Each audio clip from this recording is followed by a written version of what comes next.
KPU akan kembali menggelar debat ketiga calon presiden besok dengan mengusung tema pertahanan, keamanan, geopolitik hingga hubungan internasional. Tim pasangan calon Prabowo Gibran mengaku pede karena tema tersebut dikuasai sang capres. Pun hal serupa juga diungkap oleh tim pasangan calon Anies Muhaimin dan juga Ganjar Mahfud yang juga mengaku sang capres juga menguasai tema debat besok. Lalu sejauh mana persiapan dan kesiapan dari masing-masing calon presiden memaparkan visi misi di debat besok? Kita ulas sore ini bersama sejumlah narasumber yang sudah bergabung di Kompas Petang. Sudah ada pengamat militer Anton Aliabas yang sudah bergabung bersama saya. Sore Mas Anton. Sore Mbak Audrey. Ada juga juru bicara Timnas Amin Muhammad Farhan. Mas Farhan, selamat sore. Selamat sore, Assalamualaikum. Waalaikumsalam, ada juga juru bicara TKN Prabowo Gibran, Bang Daniel Anzar Simanjuntak. Bang Daniel, sore. Dan juga kita masih menunggu bergabungnya juru bicara TPN Ganjar Mahfud yang akan juga segera bergabung. Ada Mas Ahmad Baidowi yang tentunya sudah mengonfirmasi untuk bergabung ya. Dan tentunya masih kami coba juga hubungi sampai dengan sekarang. Saya mau ke Mas Anton dulu. Mas Anton, untuk tema debat besok ini kan bisa dibilang agak berat ya buat publik ya. Tentang pertahanan, keamanan, geopolitik, hubungan internasional. Tapi sebenarnya apa sih yang diharapkan oleh publik supaya publik ini mengerti tentang tema debat besok yang dipaparkan masing-masing paslon? Betul, Mbak Audrey. Tema ini banyak yang menganggap bahwa ini tema elitis, tema sangat Jakarta. Kenapa? Karena memang ini adalah kewenangan pusat ya, ketika kita bicara tentang pertahanan, keamanan, hubungan luar negeri itu semua pusat gitu. Jadi ini yang tidak didesentralisasi gitu. Itu satu. Kedua, nggak heran kalau kita ngeliat panelisnya semuanya dari Jawa semuanya, dari Pulau Jawa, nggak ada yang dari luar Jawa. Beda dengan itu. Jadi ini setidaknya memberi indikasi juga nih, apakah memang KPU sampai kesulitan nggak ada pakar-pakar di luar Jawa yang mengerti itu. Gitu. Dan ketiga, memang selalu ada perdebatan ya, ada perdebatan dalam konteks akademik itu namanya butter and gun. Gak heran tadi kalau kita lihat bagaimana Caimin mencoba mempertanyakan, kok kita lagi nggak ada perang, tapi kok harus kita ngutang beli alutsista gitu ya. Ini nalar-nalar kayak gini memang bisa tidak hanya di Indonesia, sebenarnya dimanapun juga itu selalu menjadi diskusi mana harus kita dahulukan, kesejahteraan atau pertahanan. Kenapa? Karena apakah misalnya hari ini kita tidak diserang oleh musuh itu artinya kita sudah berhasil membangun kekuatan pertahanan, sehingga itu nanti bisa diklaim oleh Mas Daniel misalnya. Gitu. Jadi ya, tapi di sisi lain anggaran pertahanan itu pasti besar. Kenapa? Karena kita ada ketertinggalan, kita butuh dana yang besar. Karena dana yang besar, maka dana besar itu harus dipertanggungjawabkan. Bagaimana kita mempertanggungjawabkan itu, bagaimana kita mengelola itu secara akuntabel dan lain-lain, ini menjadi penting. Berarti porsi yang besarnya adalah justru soal anggaran yang nampaknya besok akan menjadi bisa saja perdebatan hangat. Karena ngomong tentang anggaran itu ada ngomong tata kelola, ada ngomong transparansi, ada ngomong isu korupsi, ada ngomong tentang bagaimana pemanfaatannya. Jadi mulai dari hulu, mulai bagaimana persiapan perencanaan sampai di titik ini kita evaluasi barang ini. Itu nanti manfaatnya kayak apa? Karena di sisi lain kita juga punya problem. Kita membangun kuantitas, tapi kita lupa bagaimana kualitasnya. Gitu, karena kan kuantitas kita ini untuk terus dikembangkan, ada yang kita beli bekas, ada yang kita beli baru, tapi di sisi lain kesiapannya belum tentu ketika kita beli itu memang sesuai yang diharapkan. Kenapa? Karena kita nanti ada cerita lain ngomong soal perawatan. Nah, oleh karena itu dari beberapa tadi ada soal perawatan, tata kelola anggaran, itu sebenarnya yang mana sih yang akan disasar besok untuk pemaparan visi misi dari 01 dulu pertama, Mas Farhan? Yang mana nih yang besok akan coba digali? Baik, terima kasih. Kalau untuk masalah pertahanan tentunya ada beberapa hal yang perlu diperhatikan. Yang pertama adalah tentang kesejahteraan prajurit. Yang kedua adalah bagaimana kita mengembangkan tahap selanjutnya setelah minimum essential force. Karena minimum essential force ini menurut ketentuan yang sudah kita sepakati sejak 2012 harus dipenuhi pada tahun 2024. Next-nya apa? Apa itu next atau new essential force kita tuh apa? Jadi dua hal ini untuk masalah pertahanan harus sangat diperhatikan. Sedangkan berikutnya mengenai masalah diplomasi internasional, kami akan fokus kepada bagaimana melakukan implementasi atau penerapan dari diplomasi internasional berbasis nilai universal. Bagaimana kita tetap akan memiliki posisi yang kritis dan tegas terhadap Palestina, dan tegas terhadap Amerika Serikat tentunya. Tapi pada saat bersamaan kita juga akan melakukan sebuah sikap atau menunjukkan sikap yang sangat tegas terhadap klaim Cina misalnya atas dash line yang ada di Laut Cina Selatan, di Laut Natuna Utara. Jadi semuanya itu harus berbasis nilai untuk diplomasi internasional. Sedangkan untuk masalah keamanan khususnya yang sekarang sangat diperhatikan adalah masalah keamanan cyber. Pada akhirnya kita harus bicara tentang peningkatan fungsi atau penguatan kelembagaan seperti BSSN serta peningkatan kualitas. Jadi semuanya itu udah siap dipaparkan besok ya oleh Mas Anies. Ditambah dengan tentu saja peningkatan riset and development. Oke, sekarang saya tanya ke Bang Daniel deh. Ini kan bisa dibilang nih banyak yang bilang katanya temanya besok ini Pak Prabowo banget deh. Kalau gitu ada persiapan khusus atau nggak usah lah karena kan setiap hari-harinya ini udah jadi makanan Pak Prabowo, Bang Daniel? Ya, persiapan tetap ada ya. Pak Prabowo tetap mendengarkan masukan dari stakeholder pertahanan dan juga para pengamat untuk memperkaya perspektif beliau, karena semakin banyak masukan tentu itu memperkaya perspektif gitu. Itu pertama, Mbak Audrey. Kemudian yang kedua, Mbak Audrey, kalau isu pertahanan, kemudian diplomasi luar negeri, kemudian geopolitik dan geostrategis, ini kan udah embedded nih dengan Pak Prabowo.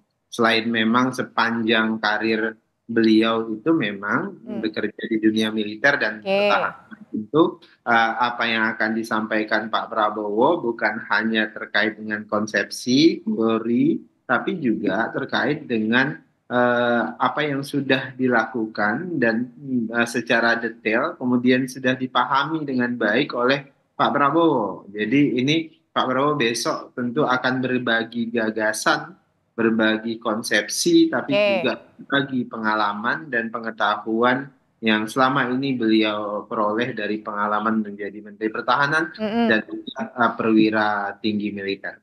Oke, jadi sudah makanan sehari-hari tapi juga terima masukan begitu ya dari berbagai pihak untuk debat besok. Kalau dari Capres nomor urut 3 nih Bang Patria, Mas Ganjar, persiapannya apa dan apa fokusnya untuk besok? Persiapannya ini berbicara dengan para pakar-pakar yang memang sudah sangat ahli di bidang itu, seperti Mas Andi Wijayanto, Pak Andika Perkasa yang kita tahu sudah sangat sebagai mantan Panglima TNI sudah misal pertahanan, tetapi istimewanya Pak Ganjar ini, beliau juga sudah berbicara dengan rakyat biasa untuk kemudian nanti bagaimana topik debat yang terkesan sangat tinggi ini bisa akan dihubungkan dengan kehidupan masyarakat pada umumnya. Ini memang salah satu ciri khas dan keunggulan Pak Ganjar dibandingin paslon-paslon lainnya. Jadi artinya lebih ke komunikasinya ya, mengkomunikasikan bahasa-bahasa yang sederhana yang mungkin bisa sulit gitu ya, karena temanya berat gitu ya. Dan komunikasi, perlu diingat bahwa Pak Ganjar ini sejak masih SMA dan kuliah ini sudah mulai membaca buku-bukunya Bung Karno. Dan kalau orang yang sudah mempelajari bukunya Bung Karno, pasti salah satunya adalah soal geopolitik. Bagaimana kepentingan nasional itu bisa tumbuh di taman internasionalisme kalau bahasanya Bung Karno. Intinya adalah kalau Indonesia mau unggul tentu dunianya ini harus damai. Oke, saya kembali ke Bang Daniel. Bang Daniel, ini kan Pak Prabowo latar belakangnya militer banget gitu ya. Dan kemudian sekarang juga menjabat sebagai Menhan. Nah, kemungkinan akan diserang terkait dengan kebijakan Pak Prabowo sebagai Menhan sudah dipersiapkan betul? Ya, itu kita sangat mahfum ya, karena Pak Prabowo sudah bekerja, orang yang sudah dan sedang bekerja pasti adalah objek kritik. Jadi kita sangat paham dan tentu ini menjadi kelebihan Pak Prabowo karena beliau sudah melangkah sangat jauh dibandingkan dengan capres-capres yang lain, karena Pak Prabowo ya tidak sekedar bicara tentang konsepsi atau rencana beliau, tapi istilahnya itu a billion step began with one step. Pak Prabowo ini sudah 10 step di depan capres yang lain. Tapi kalau dari Mas Farhan sendiri, dari kalau 01 nih, Mas Anies biasa kira-kira lebih akan memaparkan visi misi atau justru kebanyakan taktik menyerang nih? Karena sebelumnya Caimin aja udah bilang udah menyinggung soal utang belanja alutsista. Dalam sebuah perdebatan tentu melakukan sebuah ofensif hal yang wajar tentunya.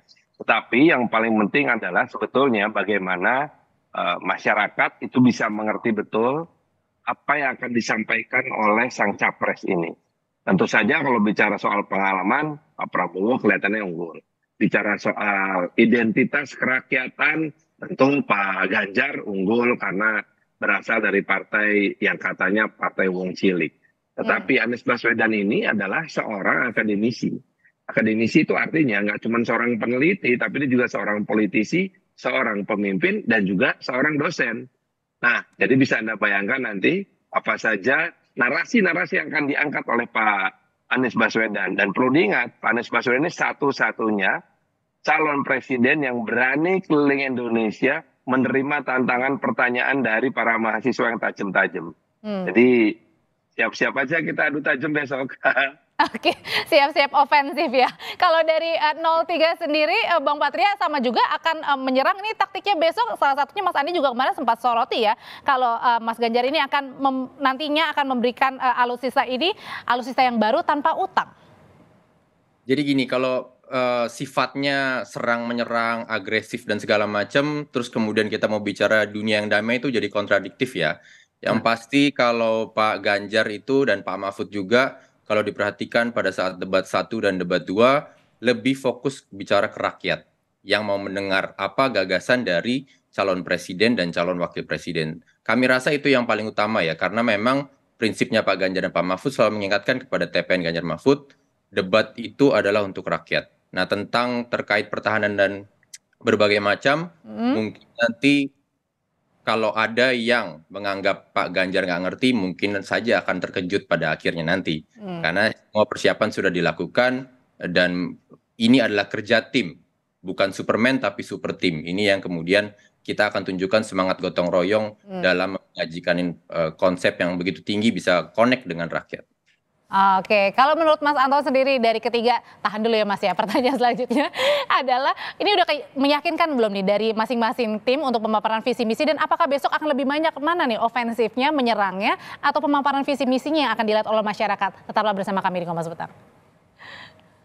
Anda kembali bersama kami di Kompas Petang membahas untuk tema besok ya, pertahanan, keamanan, geopolitik dan juga hubungan internasional. Mas Anton, menurut Mas Anton nih kira-kira kalau bisa dikira-kira nih besok kira-kira akan seperti apa jalannya debat? Lebih banyak menyerangnya, saling menyerang, atau justru ada yang bertahannya, atau semuanya menyerang aja nih? Ya, Mbak Audrey, bahwa kalau tadi temanya ini tadi kalau Bang Daniel, ini hari-harinya Pak Prabowo iya. Jadi memang Pak Prabowo banget iya.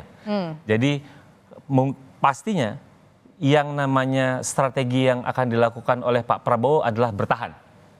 Dia menjelaskan, tapi kemudian dia nggak bisa melakukan strategi yang namanya ofensif. Oke. Seperti bermain bola nih ya. Main bola. 1 dan 3 memungkinkan untuk melakukan strategi ofensif. Kalau dalam militer itu offensive is the best defense. Gitu. Jadi kita ngomong strategi menyerang adalah strategi pertahanan yang terbaik gitu. Menyerang kenapa? Karena cuma Pak Prabowo yang berlatar militer? Bukan, karena ya Pak Prabowo yang sekarang lagi jadi petahana. Oke. Gitu. Menhan jadi petahana, ya. Menhan gitu, dan bukan berarti ya bisa jadi kata Bang Dil, oh kesuksesan kita banyak ya, nanti kesuksesan itu akan diuji oleh nanti tim 1 sama tim 3. Apakah benar atau tidak? Karena untuk mengukur keberhasilan di sektor pertahanan ini susah. Gitu, kami dalam membangun KPI dalam menilai sektor pertahanan itu sangat sulit. Jadi untuk itu satu. Kedua, memang menarik nih ngomong. Apakah memang hanya Prabowo yang menjalankan apa? Kalau tadi saya mendengar berita, oh Prabowo menjalankan atau meneruskan Jokowi. Saya lihat dulu. Kita ngomong tentang maritim saja. Dari sejarah reformasi sampai sekarang, hanya 2 presiden yang berani menyatakan maritim. Yakni 1 Abdurrahman Wahid ketika dia membuat yang namanya Kementerian Eksplorasi Kelautan yang sekarang KKP. Yang kedua adalah Presiden Jokowi yang mencanangkan visi poros maritim dunia. Artinya apa? Sipil militer nggak ngaruh. Ini bukti kita udah pernah punya presiden sipil, presiden yang berlatar militer, presiden sipil berani ngomong kita karakter negara kita negara maritim. 1. Kedua, kalau saya membandingkan nih 1, 2, 3 dokumen kampanye yang menggunakan frasa poros maritim dunia hanya timnya Mas Patria. Artinya Pak Ganjar. 03. Frasa poros maritim dunia. Kalau Pak Prabowo bilangnya poros maritim. Kalau Mas Anies menggunakan kata maritim pada banyak hal. Jadi kalau saya bilang, ini siapa yang mau melanjutkan poros maritim dunia? Ya dengan mudah kalau saya cuma search ini, oh ini Pak Ganjar nih, gitu ya. Artinya apa? Artinya akan ada banyak perdebatan. Tapi saya pikir penting untuk kita bicarakan. Ada banyak hal sebenarnya di luar dari kita bicara tentang alutsista dan lain-lain. Pertama tadi kita ngomong tentang kesejahteraan. Ini kesejahteraan kayak apa? Nanti Mas Daniel mungkin nanti besok Pak Prabowo akan bilang, kita sudah membangun kesejahteraan. Oke, simple. Proposal untuk perbaikan kesejahteraan kayak apa? Ngomong tentang gajinya apa? Kalau naik ya ASN juga naik. Oke, tahan dulu di situ sampai kesejahteraan dan juga tadi tentang tambah satu lagi. Oke. Simple, kalau misalnya nggak itu Tukin. Oke, Tukin, apakah Pak Prabowo sudah pernah menyatakan mendorong Tukin 100% atau belum? Oke. Itu kan jadi kita bisa tanyain aja. Ini kerja nih 24/7 gitu ya kan. Beberapa kementerian udah ngomong Tukin 100%. Loh, baik. kok TNI yang berlatar TNI kok udah pernah belum ya ngomong Tukin 100% di depan publik gitu ya. Soalnya Menteri PUPR Pak Basuki itu jelas ngomong. Jadi ada dia sampai kemungkinan menangis, semuanya masing-masing ini akan ofensif ya? Bisa ofensif. Dan kemudian Pak Prabowo ya tinggal cuma menerangkan, dia bertahan dan lain-lain. Oke, kalau gitu sekarang saya mau tanya deh, dari masing-masing pasangan calon, singkat saja dari 01 dulu, ini besok akan memakai strategi apa nih? Dibocorin strateginya ofensif terus dari awal atau gimana?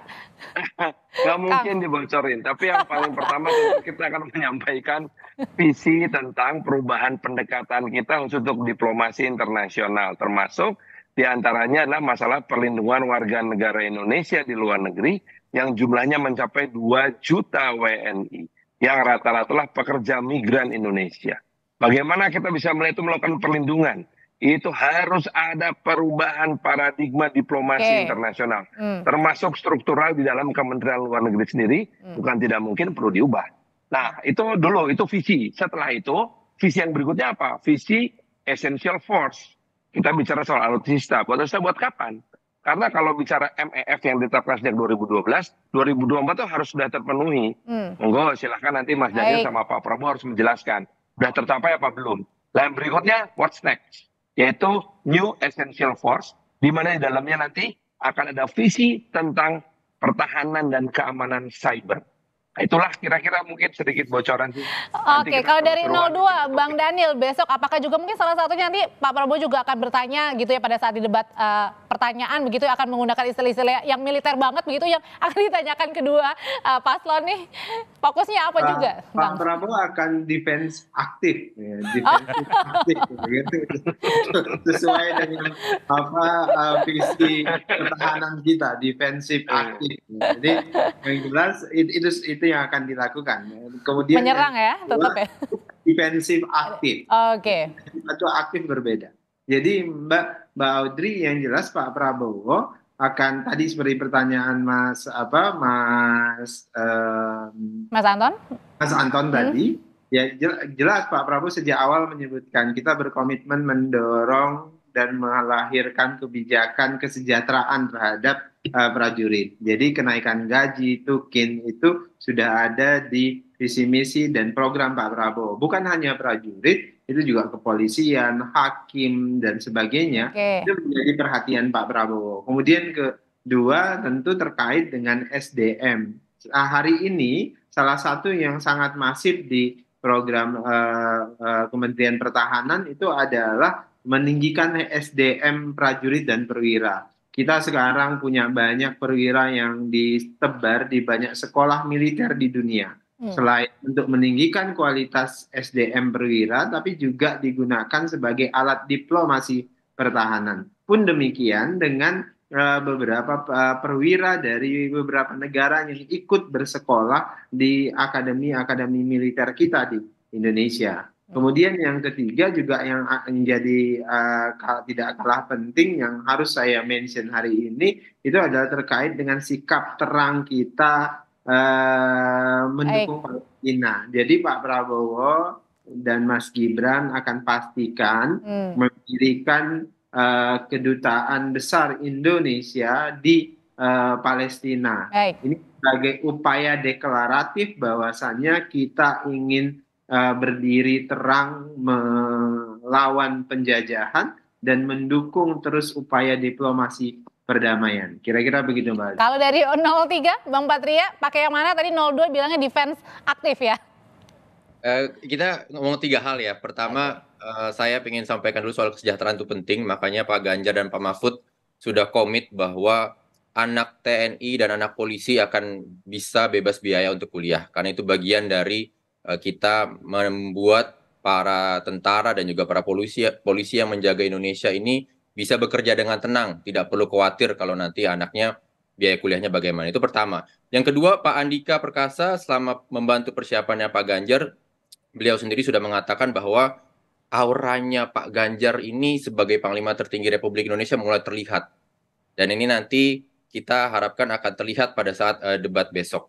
Dan yang ketiga, yang paling penting sebenarnya juga adalah ini adalah soal mengajukan gagasan bagaimana posisi Indonesia atau positioning Indonesia menjadi negara yang bisa menjalankan benar-benar namanya bebas aktif di dunia. Nah, untuk bisa menjalankan bebas aktif di dunia ini berarti positioningnya harus kuat, harus dihormati, harus disegani, harus mau bisa membuat supaya dunia mendengar agar kita kembali lagi kepada yang damai. Oke, kita sudah dengarkan kisi-kisi dari tim ses, tapi besok kita dengarkan bersama ya dari masing-masing calon presiden 1, 2, dan juga 3. Terima kasih Mas Anton, terima kasih Mas Farhan, terima kasih Bang Daniel, Bang Patria, terima kasih, sehat selalu semuanya. Mas Anton. Salam, assalamualaikum.